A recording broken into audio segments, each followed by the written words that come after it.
Hi friends, ರಾಜ್ಯ ಸರ್ಕಾರ guarantee ಯೋಜನೆಗಳಿಗೆ ದುಡ್ಡು ಹೊಂದಿಸೋಕೆ ಪರದಾಡ್ತಿದೆ.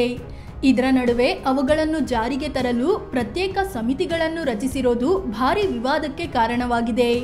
ಹಾಗಾದರೆ ಯಾವ ರೀತಿಯಲ್ಲಿ ಗ್ಯಾರಂಟಿ ಯೋಜನೆಗಳ ಅನುಷ್ಠಾನ ಸಮಿತಿ ರಚಿಸಲಾಗಿದೆ? ಇದರಲ್ಲಿ ಎಷ್ಟು ಜನ ಇದ್ದಾರೆ? ಅದಕ್ಕೆ ಸರ್ಕಾರ ಎಷ್ಟು ಖರ್ಚು ಮಾಡ್ತಿದೆ? ಎಲ್ಲವನ್ನು ಈ ವಿಡಿಯೋದಲ್ಲಿ ಹೇಳ್ತೀವಿ. ಅದಕ್ಕೂ ಮುನ್ನ ನೀವಿನ್ನೂ ನಮ್ಮ ಚಾನಲ್ಗೆ ಸಬ್ಸ್ಕ್ರೈಬ್ ಆಗಿಲ್ಲ ಅಂದರೆ ಈ ಕೂಡಲೇ ಆಗಿ ಪಕ್ಕದ ಗಂಟೆ ಗುರುತಿನ ಮೇಲೆ ಕ್ಲಿಕ್ ಮಾಡಿ. ಗ್ಯಾರಂಟಿ ಸಮಿತಿಯಲ್ಲಿ ಯಾರಿದ್ದಾರೆ? ರಾಜ್ಯ ಸರ್ಕಾರದ 5 ಗ್ಯಾರಂಟಿ ಯೋಜನೆಗಳ ಜಾರಿ ಸ್ವಲ್ಪ ಟಫ್ ಇದ್ದಿದ್ರಿಂದ ಆರಂಭದಲ್ಲಿ ಸಮಿತಿ ರಚಿಸಲಾಯಿತು. ರಾಜ್ಯ, ಜಿಲ್ಲೆ ಮತ್ತು ತಾಲೂಕು ಮಟ್ಟದಲ್ಲಿ ಸಮಿತಿಗಳನ್ನು ರಚಿಸಲಾಗಿತ್ತು. ರಾಜ್ಯ ಮಟ್ಟದ ಸಮಿತಿಯಲ್ಲಿ 2 ಅಧ್ಯಕ್ಷರು, 5 ಉಪಾಧ್ಯಕ್ಷರು ಮತ್ತು ಸದಸ್ಯರನ್ನು ನೇಮಿಸಲಾಯಿತು. ಜಿಲ್ಲಾ ಸಮಿತಿಯಲ್ಲಿ ಅಧ್ಯಕ್ಷರು, ಓರ್ವ ಉಪಾಧ್ಯಕ್ಷರು, ಸದಸ್ಯರಿದ್ದಾರೆ. ಅದೇ ರೀತಿ ತಾಲೂಕು ಸಮಿತಿಗಳಲ್ಲೂ ಅಧ್ಯಕ್ಷರು ಮತ್ತು ಸದಸ್ಯರಿದ್ದಾರೆ. ಇಡೀ ರಾಜ್ಯದಲ್ಲಿ ಎಷ್ಟು ಜನರ ಸಮಿತಿ? ರಾಜ್ಯ ಮಟ್ಟದಲ್ಲಿ ಅಧ್ಯಕ್ಷರು, ಉಪಾಧ್ಯಕ್ಷರು ಸೇರಿದಂತೆ ಒಟ್ಟು 36 ಜನರ ಸಮಿತಿ ಇದೆ. ಅದೇ ರೀತಿ ಜಿಲ್ಲಾ ಮಟ್ಟದಲ್ಲಿ ಅಧ್ಯಕ್ಷರು, ಉಪಾಧ್ಯಕ್ಷರು ಮತ್ತು ಸದಸ್ಯರು ಸೇರಿ 21 ಮಂದಿ ಇದ್ದಾರೆ. ಒಟ್ಟು 31 ಜಿಲ್ಲೆಗಳಿದ್ದು ಎಲ್ಲ ಜಿಲ್ಲೆಗಳ ಜಿಲ್ಲಾ ಮಟ್ಟದ ಗ್ಯಾರಂಟಿ ಸಮಿತಿ ಸದಸ್ಯರ ಒಟ್ಟು ಸಂಖ್ಯೆ 651 ಆಗುತ್ತೆ. ಇನ್ನು ತಾಲೂಕು ಮಟ್ಟದಲ್ಲಿ ಅಧ್ಯಕ್ಷರು ಮತ್ತು ಸದಸ್ಯರು ಸೇರಿ 15 ಮಂದಿ ಇದ್ದಾರೆ. ರಾಜ್ಯದಲ್ಲಿ 236 ತಾಲೂಕುಗಳಿದ್ದು ತಾಲೂಕು ಮಟ್ಟದ ಸಮಿತಿಯ ಎಲ್ಲ ಸದಸ್ಯರನ್ನು ಸೇರಿಸಿದ್ರೆ ಒಟ್ಟು 3540 ಆಗುತ್ತೆ. ಒಟ್ಟಾರೆಯಾಗಿ ರಾಜ್ಯಾದ್ಯಂತ 4227 ಜನರನ್ನು ಸರ್ಕಾರ ನೇಮಿಸಿದೆ. ರಾಜ್ಯ ಮಟ್ಟದ ಸಮಿತಿ ಸದಸ್ಯರಿಗೆ ಖರ್ಚೆಷ್ಟು? ರಾಜ್ಯ ಮಟ್ಟದ ಸಮಿತಿಯ ಅಧ್ಯಕ್ಷರು ಮತ್ತು 5 ಉಪಾಧ್ಯಕ್ಷರಿಗೆ ಸಚಿವರ ಸ್ಥಾನಮಾನ ನೀಡಲಾಗಿದೆ. 50,000 ರೂಪಾಯಿಯಷ್ಟು ಸಂಬಳದ ಜೊತೆ ಇತರೆ ಸವಲತ್ತು ಕೂಡ ಸಿಗ್ತಿದೆ. 30 ಸದಸ್ಯರಿಗೆ 2,400 ರೂಪಾಯಿ ಸಭಾಭತ್ಯೆ ನೀಡಲಾಗುತ್ತೆ. ಒಟ್ಟಾರೆಯಾಗಿ ರಾಜ್ಯ ಮಟ್ಟದ ಸಮಿತಿಗೆ ತಿಂಗಳಿಗೆ 3,72,000 ರೂಪಾಯಿ ಖರ್ಚು ಬರುತ್ತೆ. ಜಿಲ್ಲಾ ಮಟ್ಟದ ಸಮಿತಿಗೆ ಎಷ್ಟು ಖರ್ಚು? ಜಿಲ್ಲಾ ಮಟ್ಟದ ಅಧ್ಯಕ್ಷರಿಗೆ 40,000 ಮತ್ತು 5 ಉಪಾಧ್ಯಕ್ಷರಿಗೆ 10,000 ರೂಪಾಯಿ ಸಂಬಳ ಇದೆ.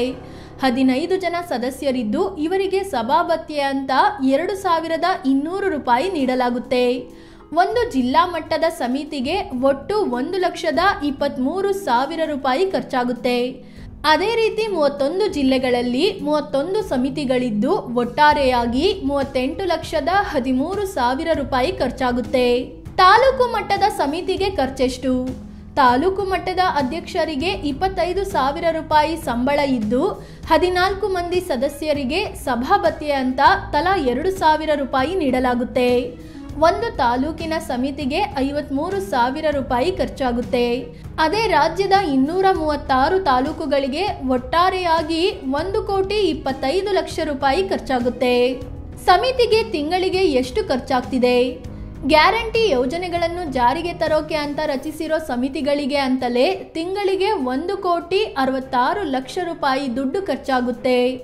ವರ್ಷಕ್ಕೆ 19 ಕೋಟಿ ರೂಪಾಯಿ ಜಸ್ಟ್ ಸಮಿತಿಗೆ ಅಂತಲೇ ಸರ್ಕಾರ ಖರ್ಚು ಮಾಡ್ತಿದೆ.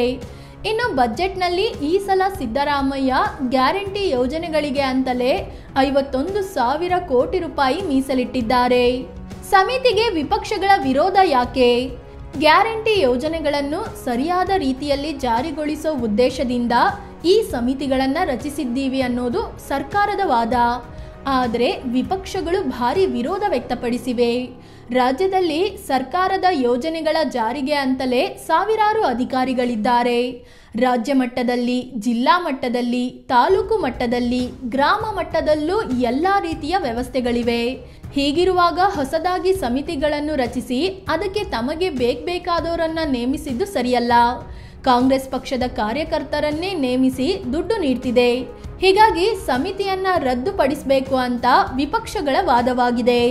ಜೊತೆಗೆ ಕಾರ್ಯಕರ್ತರನ್ನೆಲ್ಲ ಈ ಹುದ್ದೆಗಳಿಗೆ ನೇಮಿಸಿದ್ರಿಂದ ಸ್ಥಳೀಯ ಶಾಸಕರ ಅಧಿಕಾರ ಮೊಟಕುಗೊಳಿಸಿದಂತಾಗುತ್ತೆ ಅಂತ ಸ್ವಪಕ್ಷೀಯರಿಂದಲೇ ವಿರೋಧ ಕೂಡ ವ್ಯಕ್ತವಾಗ್ತಿದೆ. ಫ್ರೆಂಡ್ಸ್, ಇದು ಗ್ಯಾರಂಟಿ ಯೋಜನೆಗಳ ಸಮಿತಿಯ ಬಗ್ಗೆ. ಅದಕ್ಕೆ ಎಷ್ಟು ದುಡ್ಡು ಖರ್ಚಾಗ್ತಿದೆ ಅನ್ನೋದನ್ನ ತಿಳಿಸಿಕೊಡುವ ಪ್ರಯತ್ನ. ಈ ಬಗ್ಗೆ ನಿಮಗೇನು ಅನ್ಸುತ್ತೆ? ಇಷ್ಟು ಜನರ ಸಮಿತಿ ಬೇಕಾ? ಅಷ್ಟು ದುಡ್ಡು ಖರ್ಚು ಮಾಡೋ ಅಗತ್ಯ ಇದೆಯಾ? ಕಾಮೆಂಟ್ ಮಾಡಿ ಹೇಳಿ. ಅದೇ ರೀತಿ ನೀವಿನ್ನೂ ನಮ್ಮ ಚಾನಲ್ಗೆ ಸಬ್ಸ್ಕ್ರೈಬ್ ಆಗಿಲ್ಲ ಅಂದರೆ ಈ ಕೂಡಲೇ ಆಗಿ ಪಕ್ಕದ ಗಂಟೆ ಗುರುತಿನ ಮೇಲೆ ಕ್ಲಿಕ್ ಮಾಡಿ. ಧನ್ಯವಾದ.